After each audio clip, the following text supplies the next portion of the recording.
Good evening. So as I mentioned last video, each chapter is about 10-11 pages, and my summary will be about 1 page. So please feel free to go to the actual book if you want more of the details. When I'm doing my summary, I'm removing most of the fluff. And I know some of you are thinking, wait a minute, this book is written about Ramona.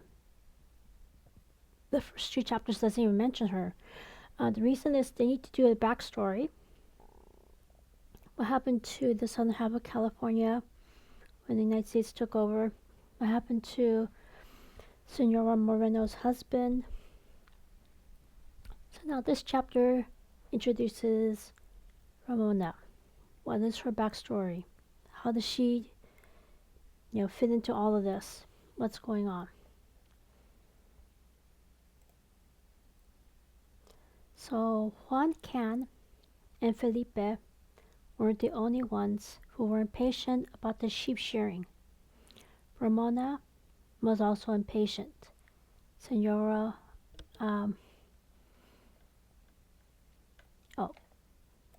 was part of the past. Ramona was part of the future. Everybody loved Ramona except Senora. No one knew Ramona's life story. It all started with Senora's elder sister, Ramona Gonzaga. She was supposed to marry a Scotsman by the name of Angus Fayle. However, by the time he returned from his latest voyage, she already married a fine young officer from Monterey. After he went to Los Angeles, he met and legally married an Indian woman by a priest in the San Gabriel Mission Church. 25 years later, he showed up at her door. He saw that she was punished with a childless marriage, and he was punished with a child, Ramona Juniorette. He asked her to take care of his child if anything happens to him. She promised.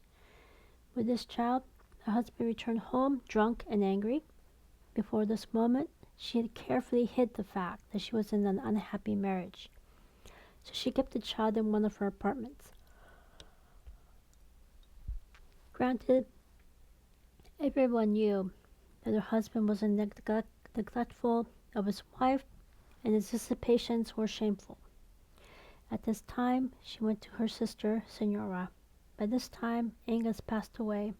She gave her sister the jewels, asked her to take care of the child if anything bad happens to her. Senora was not happy about the situation. Had Ramona been pure Indian, then Senora would have loved her. Instead, this child is mixed race. 3 years later, at her deathbed, she gave sister the rest of her jewels. When her husband realized his late wife gave away all of her possessions to her sister, he got mad and demanded the return of all the jewels.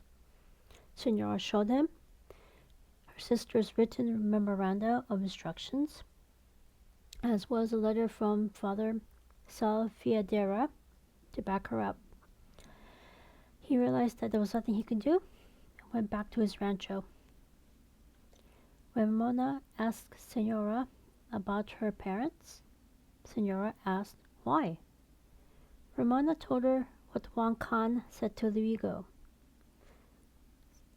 In one of the rare moments, Senora actually caressed Ramona and set the record straight. Senora knew Ramona's father very well. He was her friend and a friend of her sister's. The reason he handed over custody of his daughter to her sister was because she didn't have a child of her own, and she wanted a little daughter. Years passed. Ramona turned 10. Then Ramona turned 19. She wanted to know more about her biological parents, but she knew that Senora will only talk when she wanted to bring the subject back up. Felipe, wonders why his mother doesn't love Ramona, and he knew that his mother will be upset if he lets her know that he knows his mother loves him but not Ramona. And he had the dangerous habit of keeping to himself and how he felt about Ramona. The señoras gathering in later years were bearing bitter fruit that was slowly ripening. So we can see there's going to be a war, big war happening with this family.